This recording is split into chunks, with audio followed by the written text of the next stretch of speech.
Good afternoon, everyone. Welcome to the Miller Center. Nice to see you all here. I'm Will Hitchcock, and I direct the academic programs here at the Miller Center. And I want to begin by offering you a brief confession. I was lecturing today. Don't worry. I could hear Gary laughing already at me. No, I was lecturing today at 9 a.m., and the Battle of Midway was underway in my World War II class. It was going really well for the United States, and then my cell phone rang. 180 students whom I had lectured briefly about not bringing their laptops or their cell phones to class, and mine went off, and I was very embarrassed. So you will feel embarrassed, too, if your cell phone goes off while we're doing this lecture, and I hope you'll douse it or squelch it or turn it off. I'm told that even the vibrations can be picked up by our sensitive listening devices, and we're as good as the NSA here, so turn off your phones.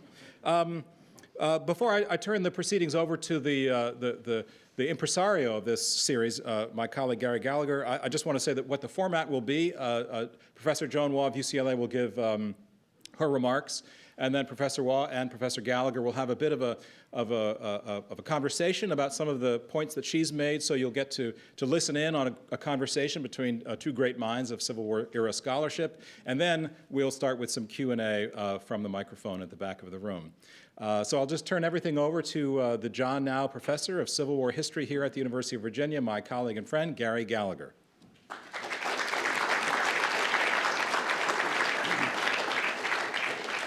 Thank you, Will. I won't welcome you to the Miller Center again, but I just did, I guess, sort of, welcome you again. I am here, I'm in the Department of History, as Will said, and I'm a senior faculty associate here at the center in charge of this presidential crises series that we have been going through this academic year. Our focus this year has been on the American presidency in the 19th century and how various presidents have dealt with a variety of crises. We began in September with a conversation between Jim McPherson and me on Abraham Lincoln and Jefferson Davis as commanders-in-chief. Some of you are nodding. I'm glad you were there. Daniel Walker Howe was next. All the other talks have been here. That one was in the Now building. Dan Howe was next. He talked about James K. Polk and the war with Mexico. H.W. Brands then followed, talking about Andrew Jackson and the troubled birth of democracy in the United States. Mike Holt, who is sitting right here to my left front, had the daunting task of holding your attention while talking about Franklin Pierce and James Buchanan and the problems related to Kansas and Nebraska in the 1850s. Next month, Alan Taylor, who is joining the Corcoran Department of History, I'm happy to say, at the University of Virginia next fall. He'll be talking about James Madison and the War of 1812. He will finish our series in April. This afternoon, I'm delighted to have Joan Waugh as our fifth presenter in the series. Joan is a professor of history at the University of California at Los Angeles, where she has spent almost all of her career. She had a brief tenure at Indiana University in Bloomington before UCLA lured her to Westwood. She's a specialist in 19th century American history, teaches very popular courses on the era of the Civil War and on the Gilded Age, both of which draw hundreds of students at UCLA. She's won every major teaching award at UCLA. She delivered the 50th anniversary Fortenbaugh Lecture at Gettysburg College and currently is the Stephen and Janet Rogers Distinguished Fellow in 19th Century American History at the Huntington Library in San Marino, California. Her books include Unsentimental Reformer, The Life of Josephine Shaw Lowell, Harvard University Press, 1997. The Memory of the American Civil War, or The Memory of the Civil War in American Culture, from UNC Press in 2004. Wars Within a War, Controversy and Conflict over the American Civil War, also UNC Press in 2009. And most recently, U.S. Grant, American Hero, American Myth, which UNC Press published also in 2009.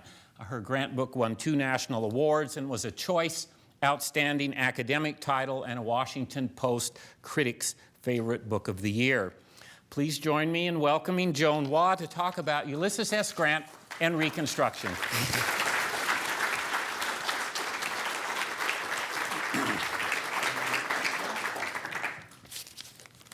Good afternoon.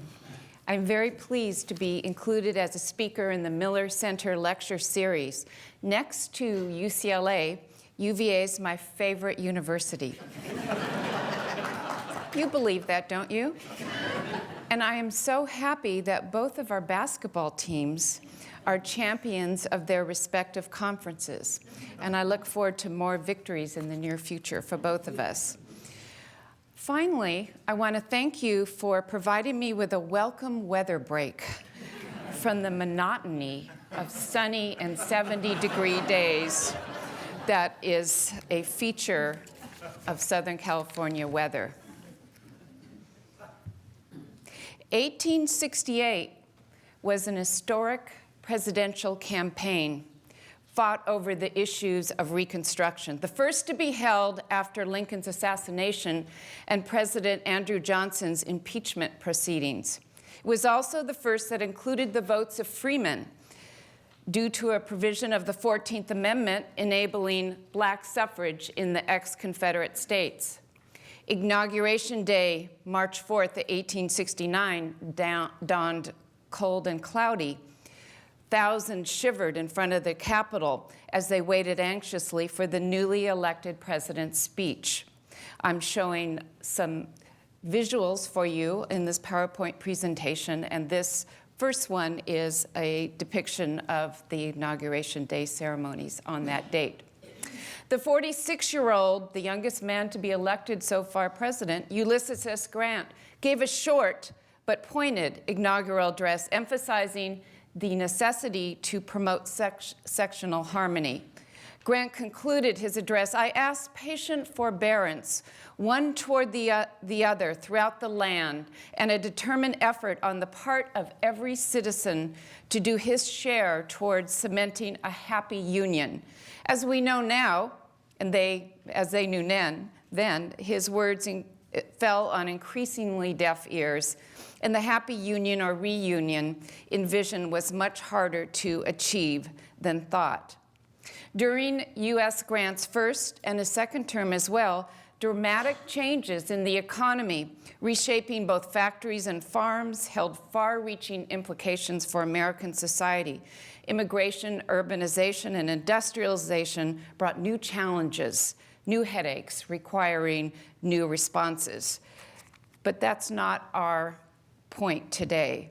No issue commanded Grant's attention during his 8 years in office like Reconstruction, and no issue affected his presidency, his reputation, and his legacy more profoundly. It was the reason he sought the office, and he was deeply involved in the implementation of policy more so than other areas of his administration. The goals of Reconstruction to restore harmonious relations between the sections and to define and secure freedom for the ex-slaves were difficult. It would be a huge job that not only involved readmitting the seceded states with their bitter, defeated, and impoverished white population, but also reinventing a South without slavery and rebuilding the Southern infrastructure that had been destroyed by the war. It would encompass constitutional, legal, economic, and emotional issues. Additionally, as the post-Appomattox victory celebrations abated, divisions in the North between those that favored a lenient policy toward the region and those that advocated punitive measures reemerged in force. The newly sworn-in President Grant possessed a political philosophy. That political philosophy reflected that of the triumphant Republican Party, the party that won the war, freed 4 million slaves, and ensured the continuation of the Republic. Those were the themes of every single campaign poster to 1896 for the Republican Party. But it's true, the old United States was destroyed, replaced with a non-slaveholding democratic republic. The freedoms promised by that new republic, embodied in the so-called Reconstruction Amendments, the 13th ending slavery, the 14th defining citizenship to include black people, and the 15th suffrage, had to be protected by a strong federal power in peacetime. This was bound to be controversial and difficult to implement. President Grant pledged to use that power, and when he did, resistance was fierce. A central issue of Reconstruction, we have to know, involved the issue of former slaves and the opposition to providing them with the life of free labor and of civil rights and of suffrage, gendered and guaranteed major conflict between the Republicans and the Democrats. Would the country and its president be up to the task?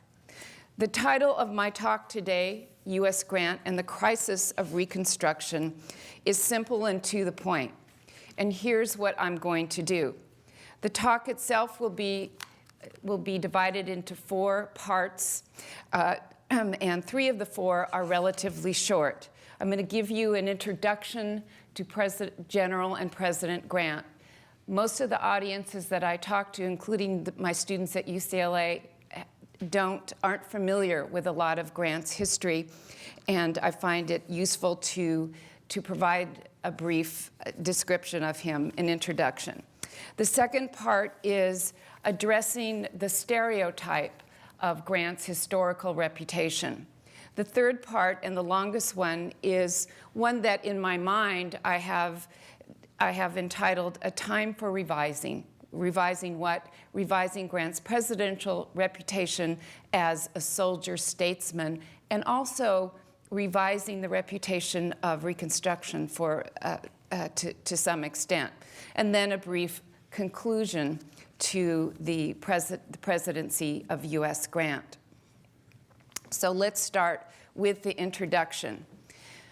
Commanding General of the Union Army and 18th President of the United States, U.S. Grant, turns 92 years old on this April 27th. He looks pretty good, doesn't he? In this 4th year of the sesquicentennial. Grant, like George Washington and Dwight D. Eisenhower, was both a professional warrior of a defining war and a twice-elected president who presided over a transformational era. In this case, in Grant's case, it was called Reconstruction. And like Washington and Eisenhower, he dominated the era, which in his case encompassed both the Civil War era, Civil War years, and its aftermath to 1876. 39 years old in 1861, Grant gained fame rather quickly in Tennessee and Mississippi with a string of victories including Shiloh, Vicksburg, and Chattanooga. Grant's rare winning record among the Union generals secured him a champion in the White House. That would be President Abraham Lincoln. Promoted to lieutenant general in March of 1864, he took over the strategic direction of the war, achieving victories which helped to guarantee Lincoln's re-election and the end of the conflict. This is, I don't know how well you can see this visual. It's entitled Grant and His Generals. It looks beautiful when you visit the National Gallery in Washington, D.C. Grant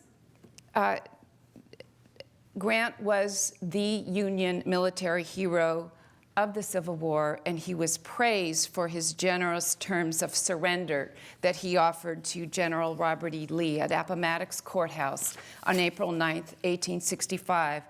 Together, the top general and the president who saw the war through and explicitly united their destinies were going to oversee what both knew would be a difficult post-war period. A week after Appomattox, President Lincoln was assassinated. Shortly afterwards, Grant became the first 4-star general in U.S. history, remaining as head of the Army until nominated for president by the Republican Party in 1868.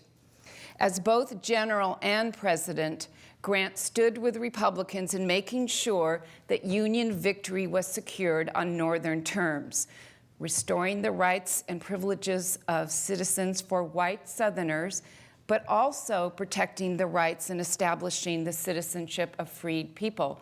Union and emancipation changed slightly in Reconstruction and reunion to bringing the people back, the white and setting at the national table and setting a place at that table for Black people. It proved very difficult to do. However, Grant, aided by the newly enfranchised Southern Blacks in states reconstructed by Congress, swept to victory with his famous campaign slogan, "Let us have peace."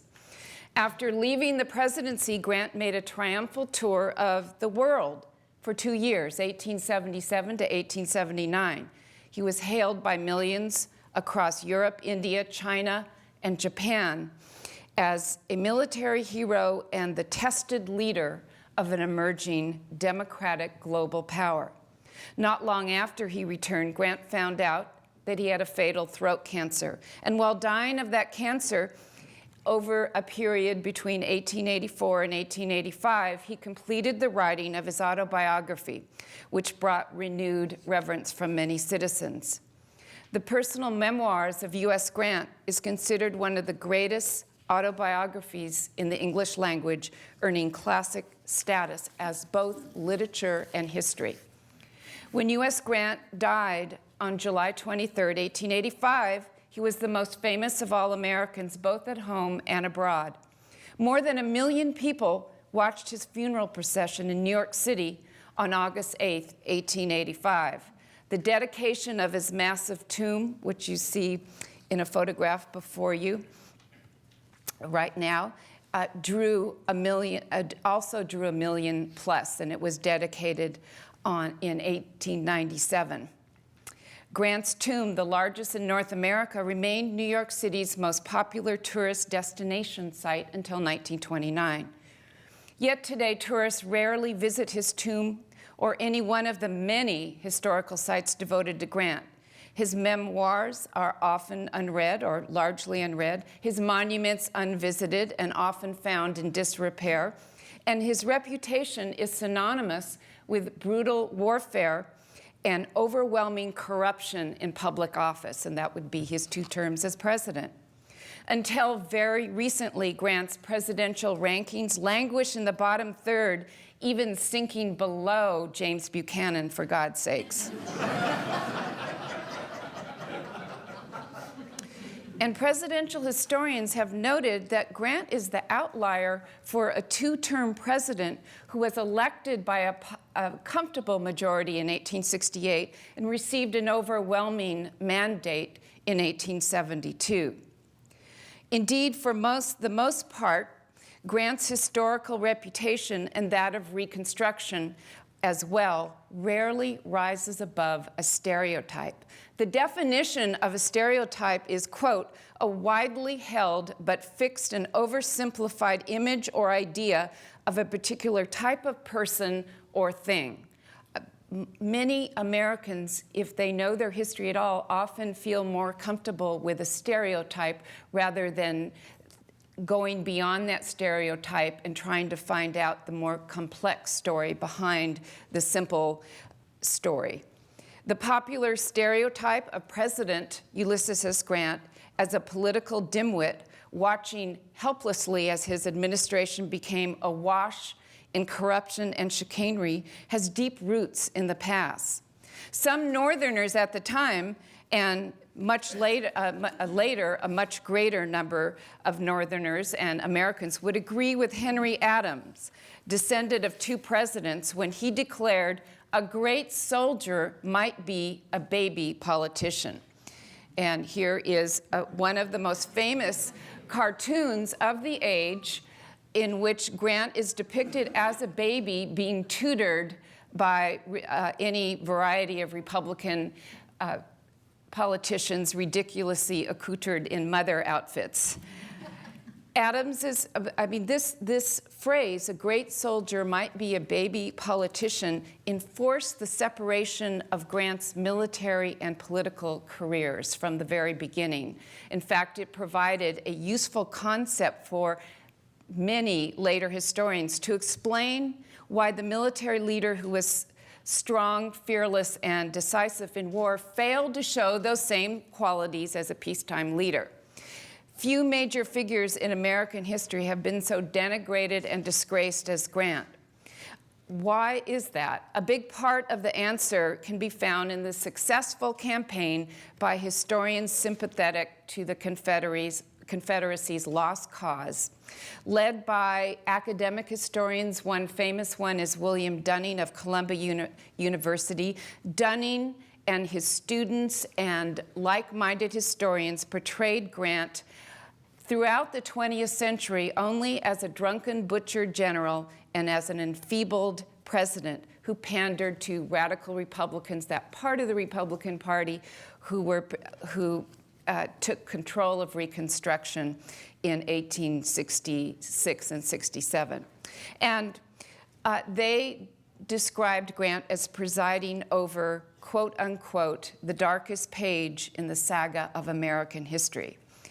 In most histories of Reconstruction, it was portrayed as a harsh and corrupt rule imposed on helpless white Southerners by a combination of vindictive radical Republicans, ignorant African Americans, evil carpetbaggers, and turncoat scalawags. We've all seen Gone with the Wind, and I'm sure a few of you have seen Birth of a Nation. This type of depiction of Reconstruction is familiar to all of us, I think. These distortions still thrive in countless history textbooks and classrooms, in movies, on television shows, as well as popular websites. Here's a great cartoon called The Strong Government, depicting the idea of Grant, the military dictator, using unauthorized powers to crush the innocent South. And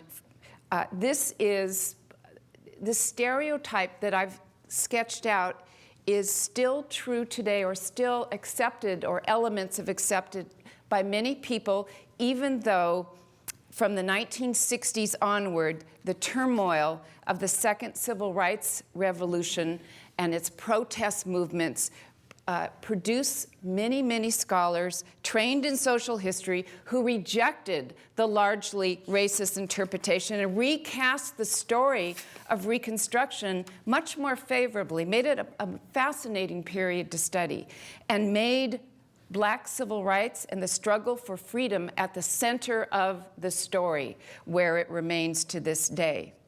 But yet, despite all the changes, one part of that story remains. This is another mocking cartoon of Grant on his way to Arkansas to take care of business. One part of the story remained the same, still deemed a failure, President Grant's shortcoming, now reflected by the new historians, the deep racism on the part of the Northern society. Yes, Northern society was racist, and we probably could call Grant a racist, but not in the same way we would call President Lincoln a racist. In other words, they don't share the enlightened opinions that we do in this room. However, make the point again, Grant's presidential reputation remained mired at the bottom. And now I want to get to the third part of my talk, and that is Grant at the sesquicentennial, the soldier statesman. And I think it's important to think of that word, and which can be a concept as well, the soldier statesman. I'm going to give you a brief for considering revising Grant's reputation. And I think the most important thing to do when we approach studying Grant is to stop separating the general from the president. Too often, the career of a military leader who is also a politician, and one thinks here of Dwight D. Eisenhower especially, these careers are separate and unequal. A great general, but a baby politician. Both Ike and Grant thought of, in many minds, as bumbling, stumbling political innocents. And I don't think that's true of Grant. And I'm sure it's not true of Eisenhower either. But I look forward to reading your take on that, or hearing your take on that, Will. A better way of looking at Grant is not to slice and dice his military and political career, but to approach his whole career as an integrated experience. to emphasize, to perceive, to analyze the continuities in his life as a general and a president, a soldier, statesman. I think it's a great idea, and I'm going to go with it. But at this point, I have to say, it's hard teaching Reconstruction. It's hard getting people to study Reconstruction. In my class, when I get to Appomattox, my students are done. They're one and done. They're out of there. They say, we're exhausted fighting this war. Don't tell us that it went on. But you actually can't understand the Civil War without understanding Reconstruction. And I love the quote from the novelist, 19th century novelist, William Dean Howells, when he said, "What the American public always wants is a tragedy with a happy ending." And I think that's true. And if Lincoln hadn't been assassinated, he too would have been a president who had a different reputation than he enjoys today. The question for Grant should be, how can we assess the overall development of his judgment and powers of leadership under the extreme pressure of the Civil War, and in terms of how he approached the political side of his career? And we start with the political side of his career from 1865. If we can answer this question, or at least begin to debate it, I would contend that the stereotypical image of Grant would be replaced by a richer and more complicated portrait, one in which he emerges as what we can call an essential president, maybe never one of the top 5, but one who should go down in history as a critical champion of civil rights, and the president who kept the Union together during the Reconstruction crisis.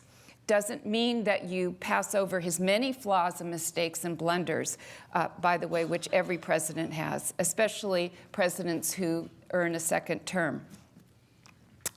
I want to begin, take this to just another brief background for you, because I want to talk about his career leading up to the presidency. And what you see before you is a sculpture by John Rogers, and it's entitled The Council of War. And why I'm showing it is to demonstrate to you that Grant was not filled with political naivete, that he actually consulted through much of his war career, with the highest political officials in the country. Of course, most importantly, Lincoln, President, and Edwin Stanton, the Secretary of War. During the war, Ulysses S. Grant's conviction that the Union was going to be preserved is what guided and sustained his military policy. He developed a broad national perspective on the means as well as the end of the rebellion. As general, he not only planned and executed military campaigns, that's what we put generals in their place that way, but he also presided over occupation of southern population and territory. He formulated and implemented policies and practices that not only predicted Reconstruction, but were Reconstruction. It's called wartime Reconstruction. If your goal for the United States is to reunite, then Reconstruction came up immediately in the war. And as I said, this experience might be considered an important part of his preparation for the presidency. After Appomattox, Ulysses S. Grant remained a powerful presence, officially serving as General-in-Chief, overseeing the military part of Reconstruction policy for President Andrew Johnson, and had an investment for helping to establish a government, a permanent and solid peace between the North and South in the government. Thus, he watched with growing horror the high-stakes controversy between Congress, especially radical Republicans, and the executive branch over Andrew Johnson's so-called easy program for Reconstruction, in which the newly admitted ex-Confederate states under Johnson's policy in the summer of 1865 began to act in ways that most Northerners believed violated the spirit of the surrender, by passing black codes which replicated slavery as much as possible, not protecting African Americans who were the victims in race riots. The Republican Party believed in recasting the South in the free labor style. Free labor, what was the point of the war if not to bring free labor nationally and freedom? They wanted to establish a Southern wing to their party with the support and the votes of the freedmen. And this made sense to Grant as the method to secure the fruits of Appomattox and the sacrifice of the Union soldiers to maintain the viability of the Republic. Grant believed that Johnson was placing the Union's victory at risk. We might have heard of the great political drama that gripped the nation during the Johnson administration, and it intensified when when Congress passed the Reconstruction Acts of 1867, casting out the Johnson governments and bringing Grant new responsibilities. I'm not going to give you the details. I just have this map up here because it's part of Grant's career during this time. The act, it was an amazing fight between, you couldn't make this stuff up. I mean, it was comic opera. Andrew Johnson taking Abraham Lincoln's place, a lifelong Democrat who had no ties to the Democratic Party, a slaveholder who really thought he was carrying out Lincoln's Reconstruction policies, but was not a talented politician, to say the least. He probably belongs below Buchanan. But Congress came in and said, no, we're blowing it all up. We're starting all over again. We're dividing the 10 unreconstructed southern states into 5 military victories. You see districts. You see 1, 2, 3, 4, 5. Commanders appointed to oversee the new conditions for Reconstruction back into the Union. The point that I want to make is all of the district commanders would report directly to Grant, deliberately bypassing and humiliating Johnson. Thus, Grant had the responsibility, the authority for overseeing the return to the fold of ex-Confederate states to the Union. Under his leadership, conventions drafted new laws and wrote new state constitutions adhering to the Republican demands. In his hands rested the ultimate responsibility for enforcing the 13th and 14th Amendments. Grant's political position was solidified by his appointment as temporary Secretary of War, a position he held from August 1867 to January 1868. 5 months in the center of power. In fact, holding the post of Secretary of War, and by the way, keeping his position as General-in-Chief.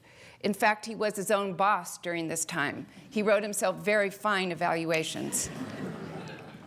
But this proved vitally important to his political maturation, as well as just seeing and being so much a part of all the machinations that were going on. And during this time, he enacted and guided political policies designed to cement and advance wartime goals. And the key thing here is that he was demonstrating to the country his understanding that the issues of the Civil War would continue to impact the public policy of the country for years to come. By the spring of 1868, during and after Johnson's impeachment trial and after his escape by 1 vote of impeachment, it was clear that Grant's candidacy did not lack a practical foundation. In other words, it wasn't a demented, mad idea that the general become president. He had handled delicate political negotiations with Johnson and the radicals with enough skill to convince the Republican leadership that he would do nicely as president.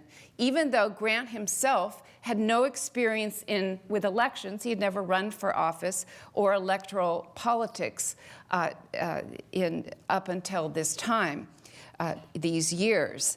And he didn't even want to be president. He kept saying, I don't want to be president, I don't want to be president.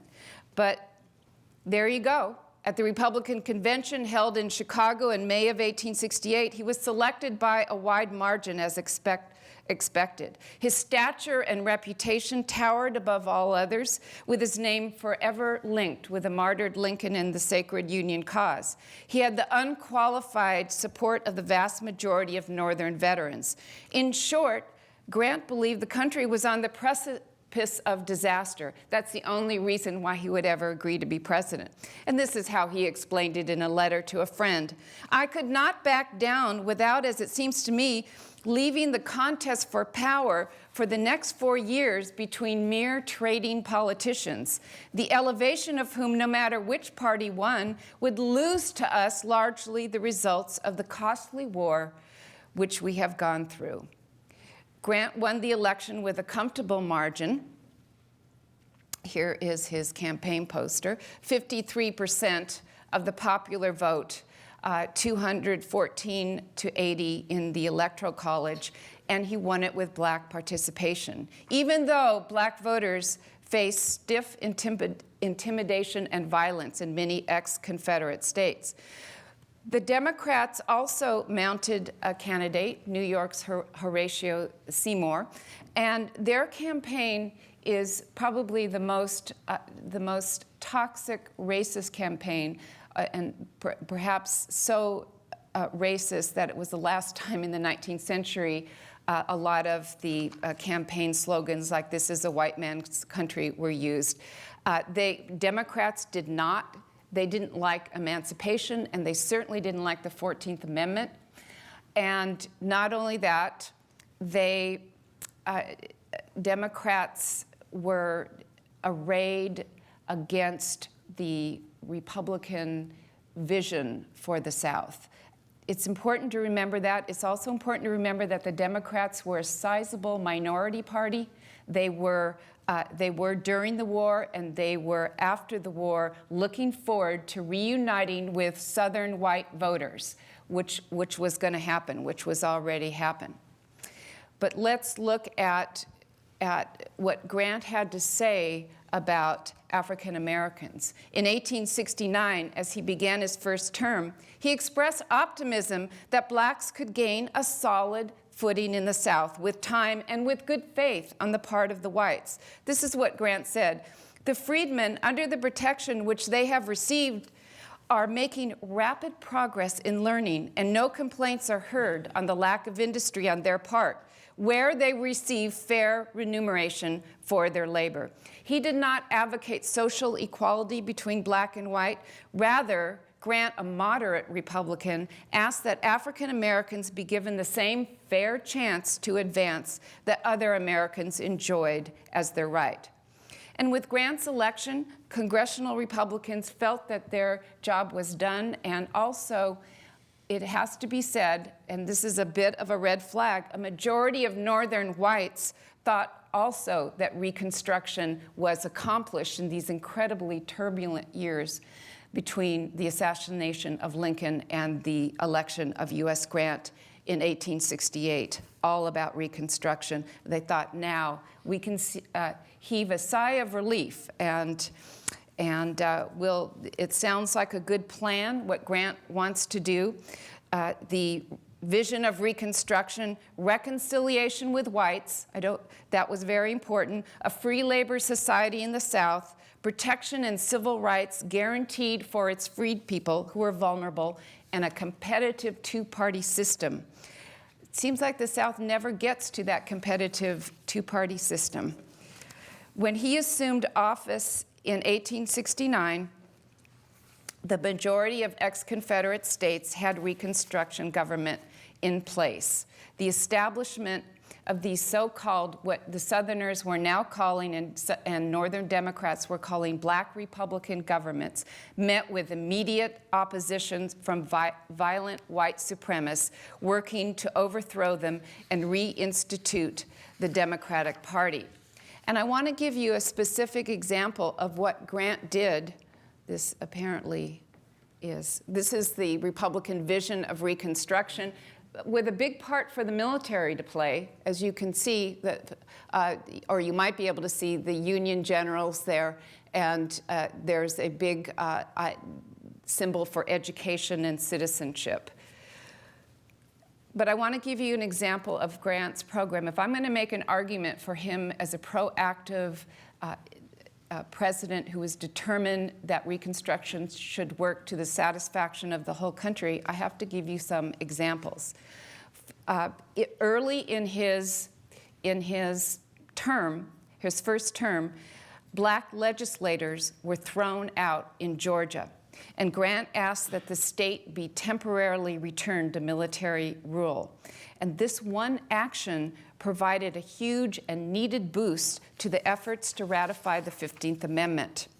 And the 15th Amendment was the last of the so-called Reconstruction Amendments, guaranteeing the right to vote to all males, regardless of race, color, or previous condition of servitude. And it included an enforcement clause. The passage represented another huge example for Black Americans that, like emancipation, was unimaginable a few short years ago. The Republican vision of Reconstruction was Grant's vision. When the 15th Amendment became law, he made a big deal of it. He issued a special message stating, quote, "A measure," meaning the 15th Amendment, "which makes at once for millions of people voters who were heretofore declared by the highest tribunal in the land," meaning the Supreme Court decision of 1857, Dred Scott, "not citizens of the United States nor eligible to become so, is indeed a measure of grander importance than any other one act of the kind from the foundation of our free government to the present day." To those who opposed, and he knew there would be many, Grant said, "To the race more favored by our laws, I would say, withhold no legal privilege of advancement to the new citizen." And just after the 15th Amendment was passed, he signed the first Enforcement Act to protect the right of blacks if their voting was interfered with. He also signed a bill creating the Department of Justice under the Attorney General to make sure that the enforcement and protection of African Americans would proceed. And you would have to say in a very short time there was a major consolidation of federal government power to enforce civil rights. In the decade plus 2 years following surrender in 1865, freedmen joined political organizations, voted in great numbers, and were elected to all levels of government throughout the South. South Carolina and Louisiana had a majority of African American legislatures, and 16 African Americans were elected to the U.S. Congress. This is a very famous depiction of black legislators in South Carolina. A sizable number of those black office holders were competent and intelligent men, again, going against the old stereotype of Reconstruction. The 30 years of scholarship has uncovered the fascinating story of Reconstruction, somewhat different in every state. But we do know, we can say when we read the material, that the biracial Republican state governments instituted many positive changes during this time. They included introducing public education for both black and white children, establishing welfare institutions, and encouraging business investment in the region. The freed people aspired to own their own plot of land and live out free labor the way that their white neighbors did. Instead, they had to settle for sharecropping, a labor arrangement that favored the cotton planters. But I want to get to Southern Republicans in power. In the late 60s through 1876, they faced many challenges in office. For reasons that I won't go into, internal divisions instead of unity prevailed in state after state governed by Republicans in the South. They had their base was 80% African Americans. That is why suffrage was so important for Republican leaders. About 17% of their base were white Southerners, often called scalawags, a mocking term, white Southerners who supported Reconstruction. 3% were Northerners come South, also known as carpetbaggers. The state governments throughout this time were seriously weakened by a number of things. Corruption flourished, as it did everywhere in the United States during this time, but it tainted many of the Republican administrations and provided the resurging Southern Democrats with popular issues running against high taxes and corruption. But by far, the most potent issue was black suffrage and the presumed racial equality bestowed. Republican power in the South, sustained by African American votes, had to be smashed, and blacks returned to their proper place. At least this was the position of white Democrats in the South and also Northern Democrats.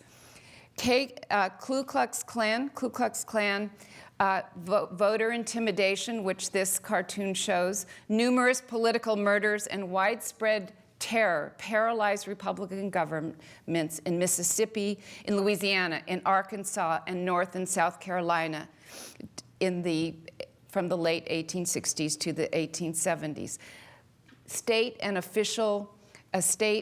local officials pleaded with the Republican administration running the federal government for assistance in maintaining order. In response, again, we're coming to what Grant actually did. He signed into law 3 measures known as the Force Acts of 1870 and 1871. These enabled the president to use the power of the federal government to restore order, to enforce the 14th and 15th Amendments by sending troops, imposing martial law, and suspending the writ of habeas corpus. One of these acts, called the Ku Klux Klan Act, enabled Grant to wield his power by using federal marshals and military forces to arrest thousands of Klansmen in several states, including North Carolina. North Carolina, the Klan activity was particularly violent and troublesome, and Grant suspended the writ of habeas corpus in 9 South Carolina counties, one of the boldest demonstrations of presidential power in peacetime, in the peacetime history of America. And I say boldest. Southern Democrats had another word for it, and Democrats, they didn't like it. The Force Acts were also widely unpopular in the North, and they had a tremendous negative impact on the fate of Reconstruction. And it handed the Democrats an issue which they used until Grant's leaving the presidency. They called it Caesarism, which means imposing a military dictatorship and crushing the right of states to run their own affairs. Grant tried again and again to appeal to the better sentiments of the Southern citizens, white citizens. He said this, quote, "Treat the Negro as a citizen and as a voter, as he is and must remain, and soon parties will be divided not on the color line, but on principle. Then we will have a union not calling for interference in one section that would not be exercised under like circumstances in any other."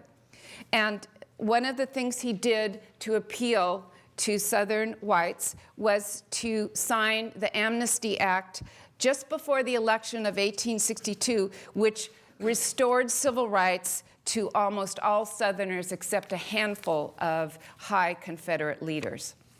Democrat voters overwhelmingly rejected the rationale of intervention, and it was also offensive to a small and influential number of Republicans who had formed themselves into a dissident wing of the Republican Party. They were called the liberal Republicans.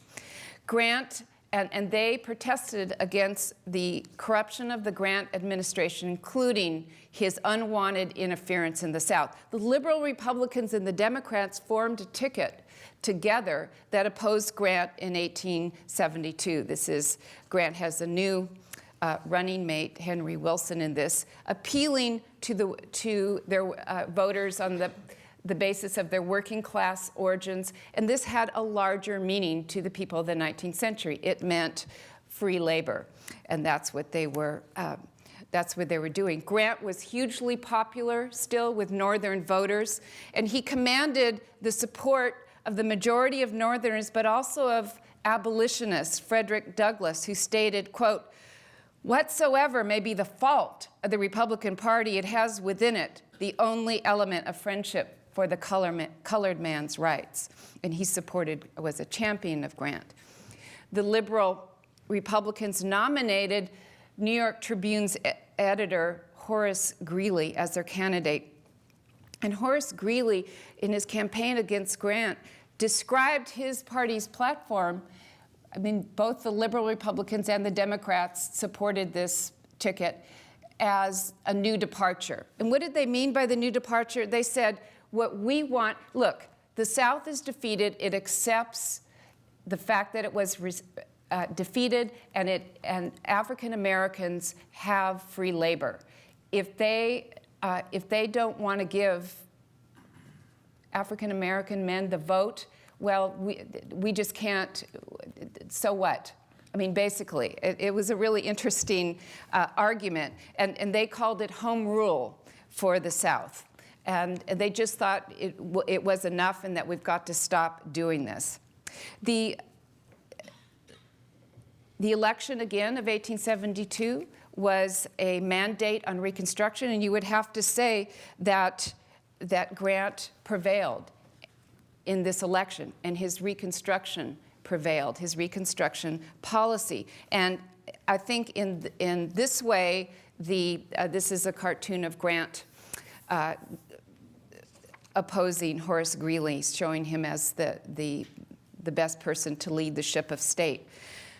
But let me just talk about the election results. They validated Grant. He easily defeated Greeley by a popular landslide of 56 to 44%, 600,000 more votes than in 1868, and an electoral majority of 286 to 66. His coattails were long. He helped to win both majorities in both the Senate and the House of Representatives. He hoped that his second term would make progress on the thorny problems still threatening the country. And he said, I do now, as I did 4 years ago, sincerely believe that the interests of the whole country demand the success of the Republican Party. Grant's goals and hopes for a second administration were smashed in the so-called Panic of 1873, followed by a severe depression. As if the perilous economy wasn't bad enough, the exposure of top administration officials in scandals such as the infamous whiskey ring obliterated much of the good feeling created by his 1872 victory. The whiskey ring is portrayed here. Grant is the headmaster in this circus cartoon mocking him. Depression, corruption, and continued white resistance in the South, prompting disaffection and apathy in the North, spelled trouble in the upcoming elections in 1874. And what you had approaching the election of 1874 was that the Republican coalition was coming apart in the South, under relentless pressure from white Democrats who railed against black republicanism and fought against Negro rule, as they called it. Replacing the KKK, other terrorist organizations sprang up to commit active violence against African American office holders and Republican politicians and voters, black and white. There were huge crises in several states. One of the worst was in Louisiana, and Louisiana's elections, again, you couldn't make up a story like this. They had a black majority. Republican governors kept winning, and white organizations, the Democratic Party, aided by white terrorist organizations, refused to accept the election results. Grant would send in troops, and it was a mess. Grant authorized the sending of 5,000 soldiers to crush the rebellion in 1874. There was calm, but the point is that the perception was growing through the country, and that's North and South, that the Republicans could not win elections here except at the point of a gun. And it guaranteed the emergence of Democrats. White Southerners redeemed their state governments one by one, and when they did, African Americans were removed from office and denied their newfound voice in politics. By 1876, only 3 Republican governments remained in the South: Florida, Louisiana, and South Carolina, all sustained by military power, but not for much longer. The election of 1876 can be seen as the final chapter in the crisis of Reconstruction and Grant's closing act as president. The nation held its breath as to whether the 19th president of the United States would be Republican Rutherford B. Hayes or Democrat Samuel Tilden. The electoral votes from Florida, Louisiana, South Carolina, and Oregon, for reasons nothing to do with Reconstruction, were claimed by both parties. It was unparalleled.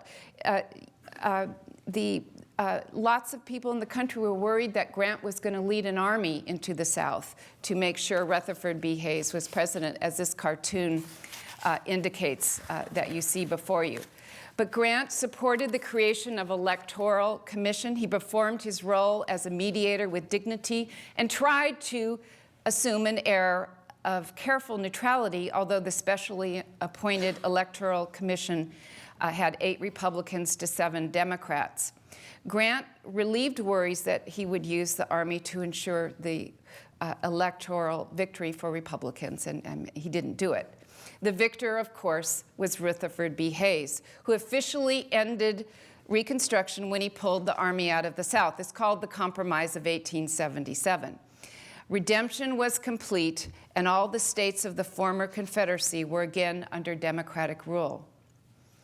Perhaps as this lecture comes to an end, you might wonder why Grant's presidential reputation is changing to a more positive, or if it could, because it doesn't sound like a very happy story. Well, the news for you is that his presidential reputation has been changing since the 1990s, going up in the presidential rankings, some of them quite dramatically. And let me try and put it in perspective. A group of historians who are seeking to overturn an entrenched stereotype, this group they're called revisionists. To the revisionists, and I include myself in that group, Grant is not a politically naive fumbler who allowed his cronies to lead him around by the nose. Rather, he was sensitive to political concerns and passionately committed to pursuing the goals of the war, reunion and emancipation. The new Grant remained a powerful symbol of the justice of the Union cause in every year of his 8 years in office. Throughout his administration, Grant labored diligently for both sectional harmony and the guarantee of freed people's newly gained political and economic freedoms. Among those presently revising Grant's presidential reputation is Professor Sean Wilentz of Princeton University. I believed he was mentioned in Professor Holt's talk. In an essay that I read that was published in 2013, Wilentz said this: "For his steadfastness over Reconstruction and more, Grant, long an object of derision, deserves to be honored as a major American leader, one of the best presidents of his day, if not in all of American history." In fact, studying Grant's campaign against the Klan and other actions, historians now find far more commitment to African Americans than his people in the North were willing to give. The election results, the congressional elections of 1874, returned a Democratic majority in the House of Representatives. There was very little he could do in the role of chief executive after that. Grant's final task as president harked back to his first and perhaps most important achievement: to ensure a stable transition, this time in the disputed election of 1876. Like Lincoln, his fight was over the future of the Union, only this time the issues were not secession and slavery, but what kind of nation would emerge at the dawn of the 20th century. He succeeded, and the country reconciled for good, if imperfectly. Few, if any, professional politicians could have done better, and most might have done far worse. Grant's legacy to his own generation was deep and wide. My book argues that by the time of his death in 1885, Ulysses S. Grant was an icon in the historical memory of the war, shared by a whole generation of men and women. They believed that an appreciation of Grant could only come with a recognition that he was both the general that saved the Union and the stalwart president that made sure that it stayed together, a soldier-statesman. For them, U.S. Grant was already both an American hero and an American myth. Thank you.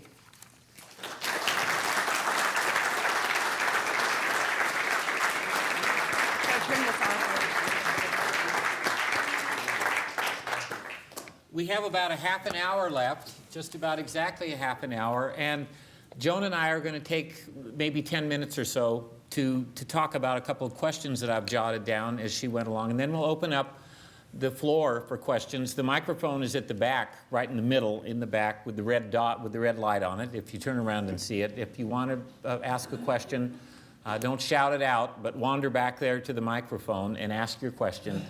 And I'll mimic Jeopardy a little bit here. Make sure it's in the form of a question and not a statement or an argument yourself. Just questions would be better.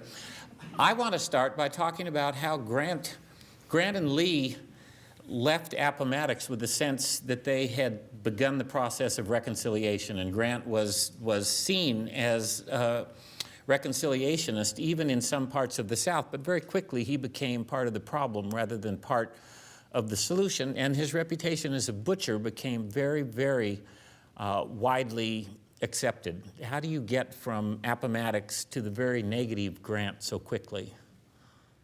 I think you can explain it in his involvement in implementing the Republican vision of Reconstruction from 1865 to 1868, as well as the 4 years of his presidency sending troops.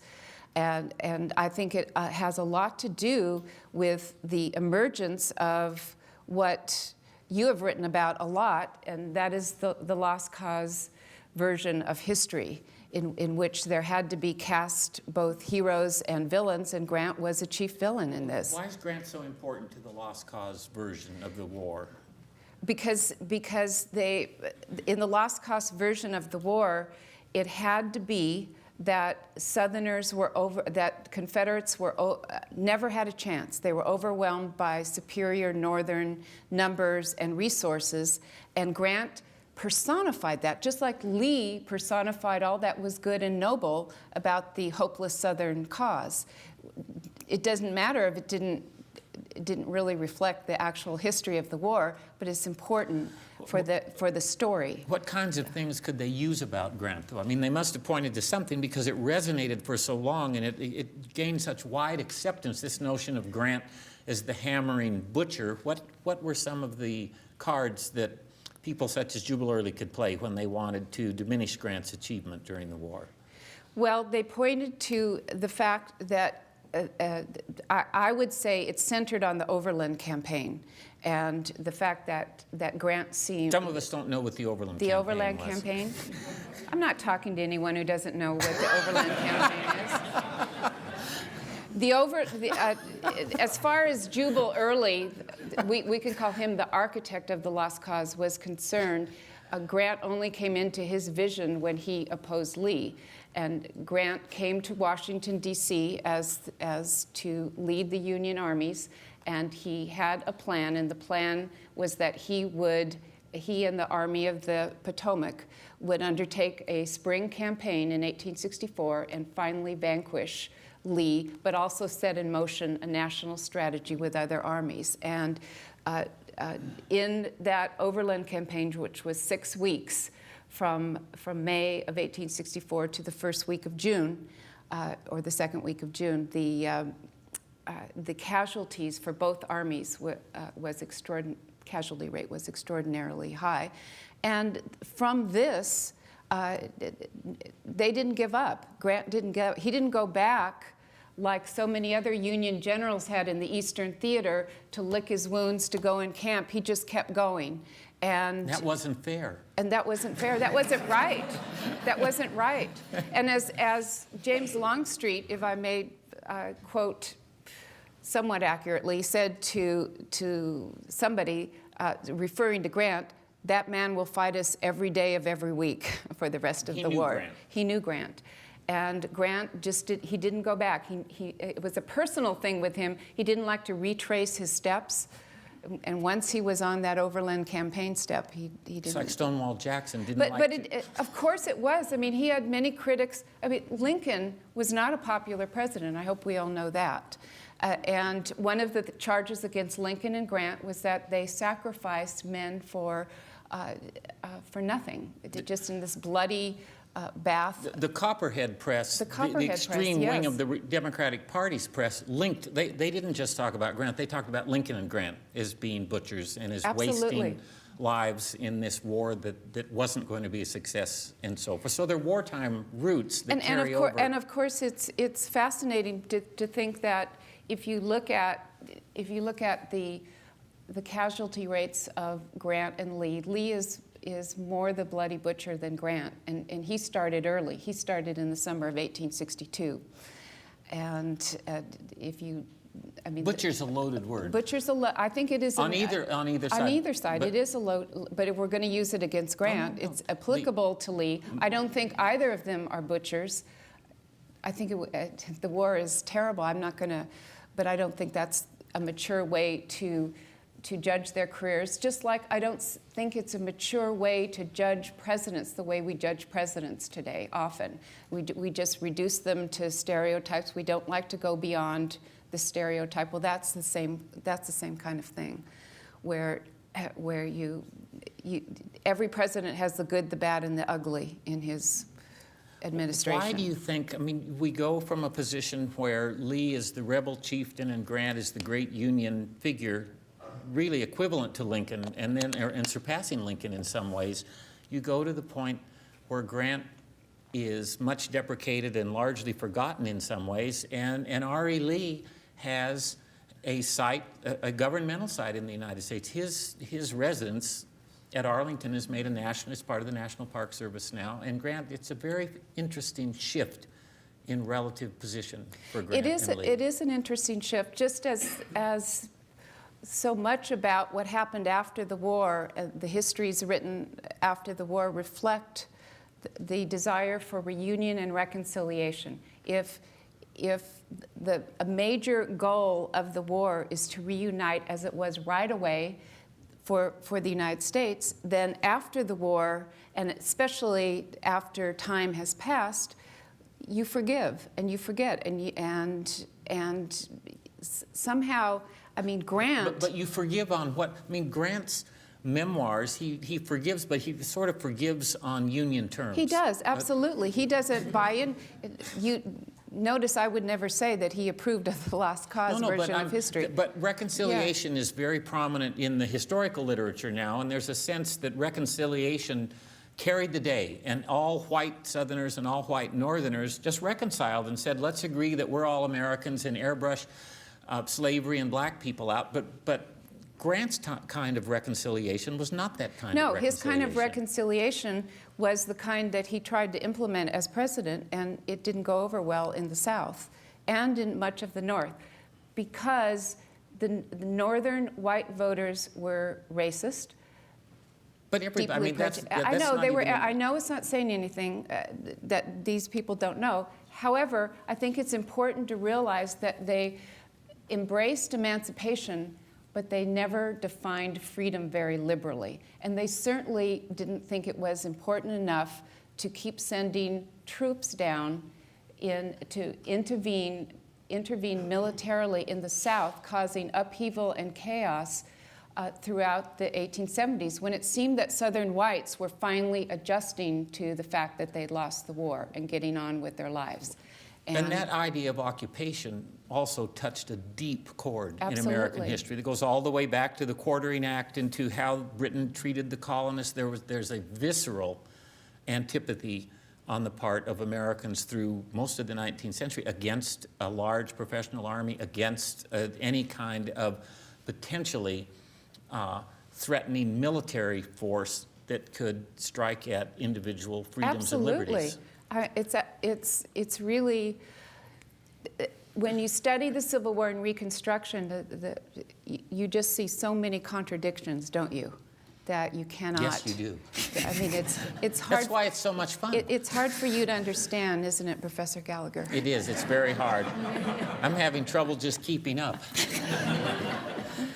I think, if someone has a question, please go back there. But I reserve the right to cut you off at any moment so that Joan and I can continue on our own line if we want to. Look, there's someone at the microphone. Challenge. I will begin. Thank you so much for being here this afternoon and for your brilliant lecture to us about U.S. Grant. you. I have a question about revisionism.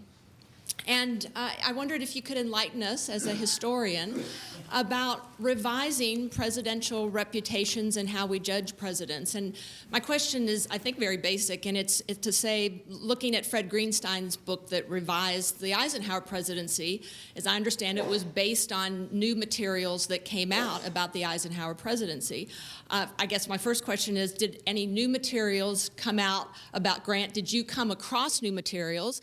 Or is the revisionism based on revised opinions about the materials that have been around for years? Thank you. Well, that is a brilliant question. And it's, I'm a huge baseball fan. We call it a softball. and the Grant papers before the 1960s were widely scattered through the country in different archives. And the historians, I've read so many textbooks and histories of Grant that I just can't even stand it, the 20th century. And many of them say in their introduction, well, Grant is the worst president. There's nothing redeeming about it. Unfortunately, there are few papers. And so you look a little bit deeper and you find that they rely only on the papers that were accumulated of Grant's enemies. Every politician makes enemies, and Grant certainly did. Out of the centennial, the 100th year anniversary of the Civil War, 1961 to 65, which took place at the time of the second Civil Rights Revolution, very interesting. But anyway, a project was funded largely by the NEH. It was headed up by John Y. Simon, a Harvard historian, trained historian, whose expertise at first was on Lincoln, but then he was given a job at Southern Illinois University to edit the papers of U.S. Grant. 31 volumes later, they're all coming out through the 1960s, the 1970s, the 1980s. The very last one is, I think, going to be 2 volumes of his memoirs, the best annotated version that we'll have. It's very exciting. In any case, suddenly you had these 31 big volumes. I have the fat volumes. I have them all in my library at home that are just filled with incredible documents, materials, letters, reports that show really what that even if you hate Grant and you have a very negative impression of him after you give him a fair hearing, he's a serious person. He was deeply involved in the war, its issues, and in Reconstruction from the very beginning. And that has really changed the way, I mean, I don't know if I don't want to give you a whole host of names, but Brooke Simpson has written about Grant very wisely, both as a general, but also as president. He has a great small volume called The Reconstruction Presidents, and his second volume of his biography should be coming out soon.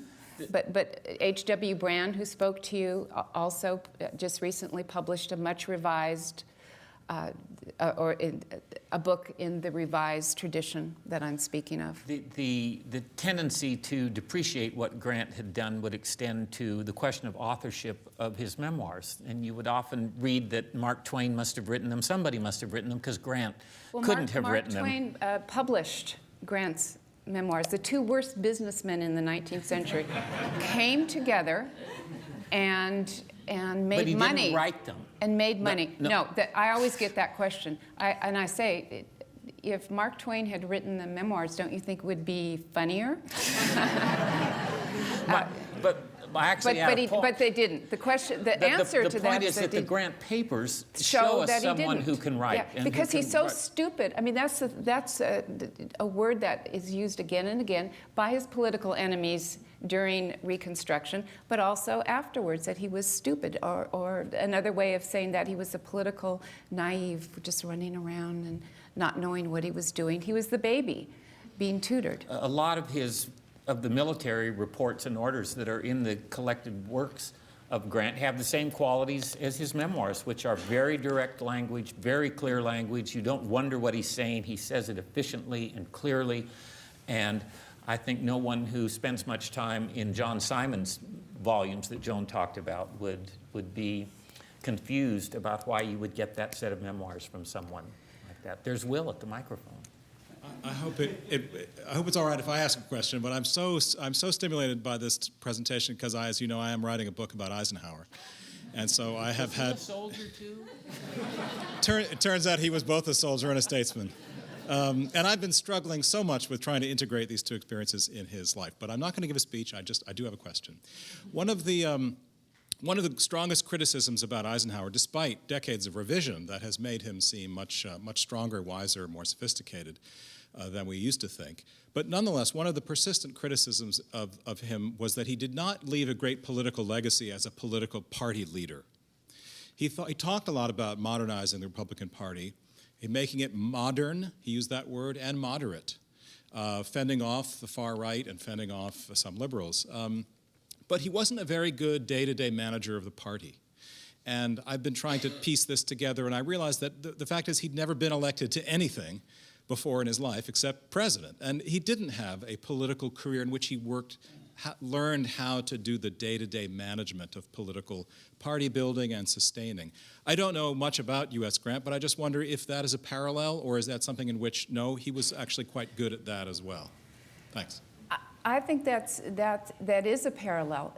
If you study a politician's career, somebody like William Seward, for example, or Abraham Lincoln, or in our own day, Bill Clinton, they think, eat, drink politics from a very young age, and they're very much involved.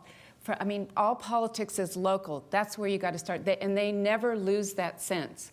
And I think that presidents like Washington, perhaps Washington before there was political parties, but he created them, and or his administration, but also Andrew Jackson. And military heroes that aren't politicians, they're elected not for the reasons why politicians are elected. I think it's really similar between Grant and Eisenhower, that the American people wanted somebody like Grant. They didn't want, they had enough of politics.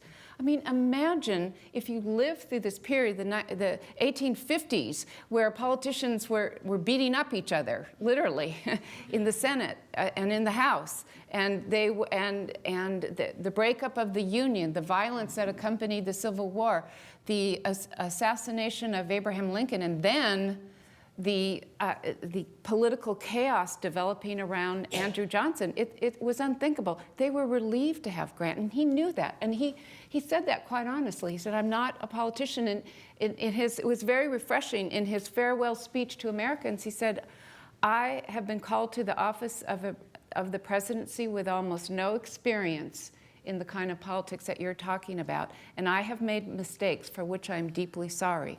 But then he went on to say that I have also been president at the time of extraordinary challenges. I'm just paraphrasing what he said. And I think that's true. And I think that's why Grant was the right man for the right time.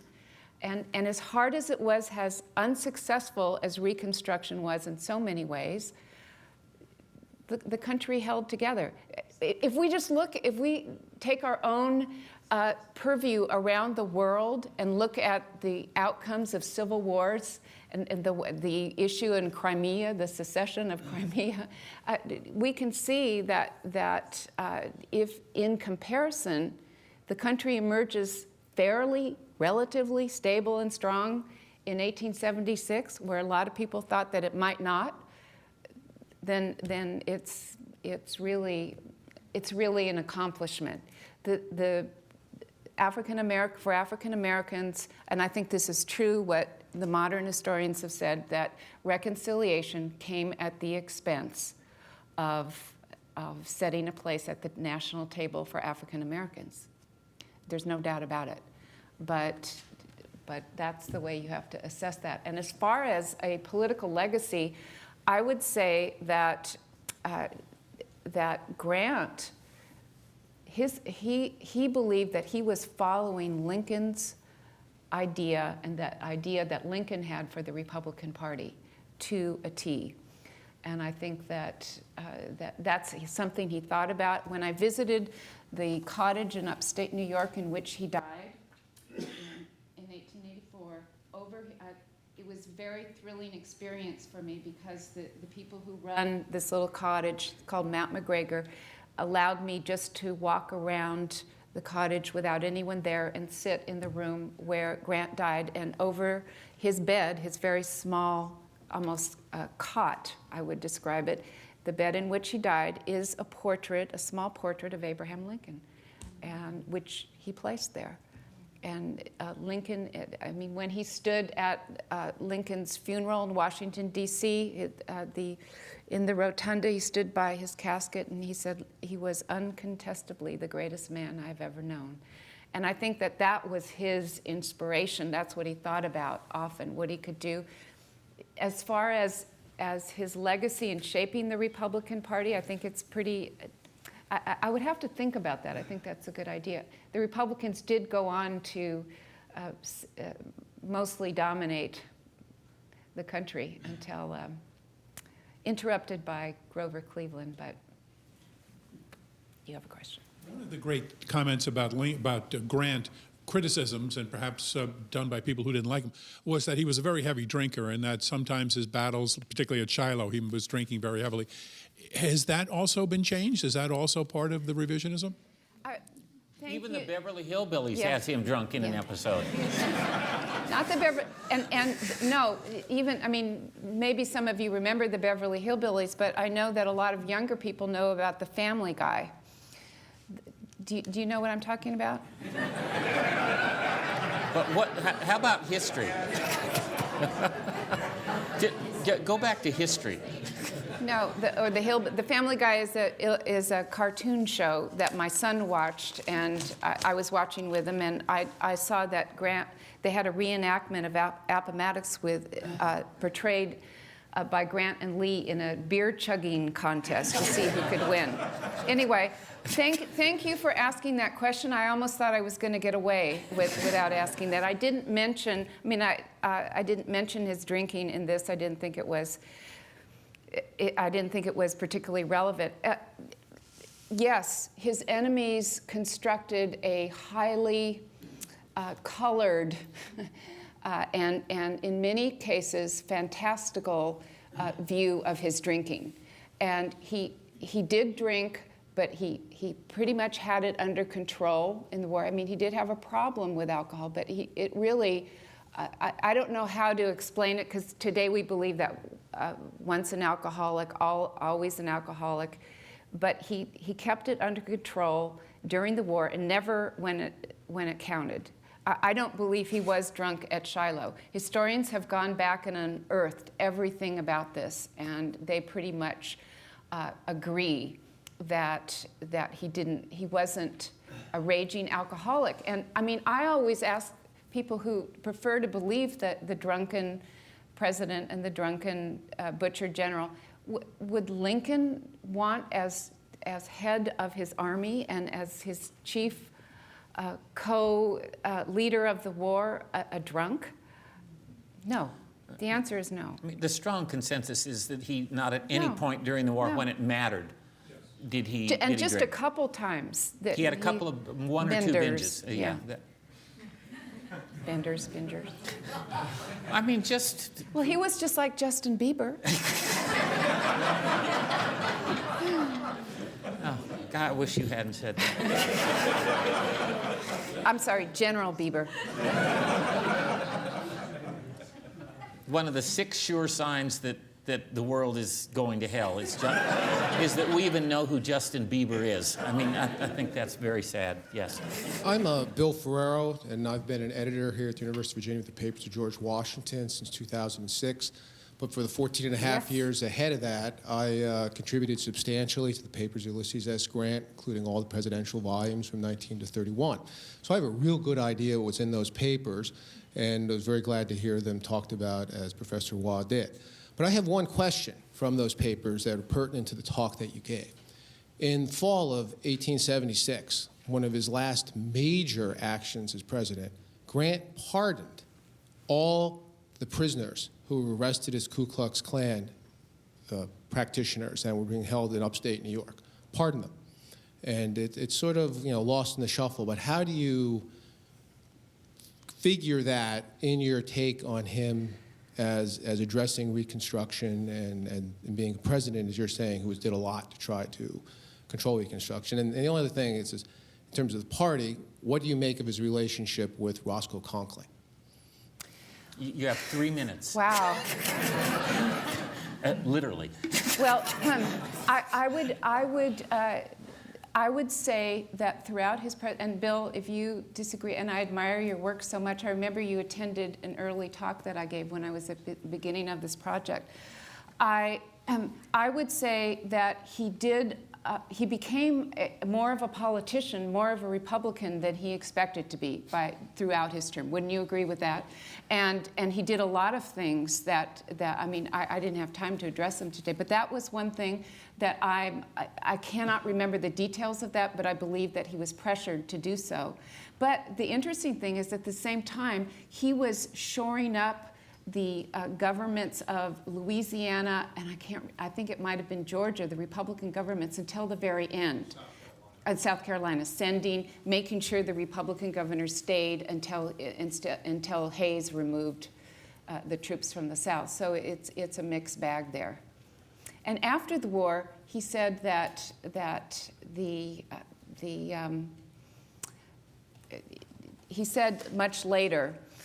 He said that he thought that if he had to do it all over again, it might have been better to keep the military rule in the South for a number of years, because nobody was ready for what was happening. Congress wouldn't have paid for it. No, they wouldn't. I mean, he just said that, but it was really hard. It's not really an occupation. I mean, we always call it an occupation, but it's not. The Army was tiny, and most of it wasn't in the South. No, most of it wasn't in the South. But it was a great issue for Democrats to regain power. It was. It doesn't take many. But Roscoe Conkling, I could say. I mean, now you're talking about inside Washington things, and Roscoe Conkling was one of those magnificent Gilded Age politicians who's totally forgotten today, who headed the one wing of the Republican Party, the stalwart wing, the wing that supported Grant. And I think Grant liked him man to man, and I think that was important. And James Blaine, the other one, hated Roscoe Conkling, so that was a problem. There's no doubt about it. Thank you very much for coming this afternoon.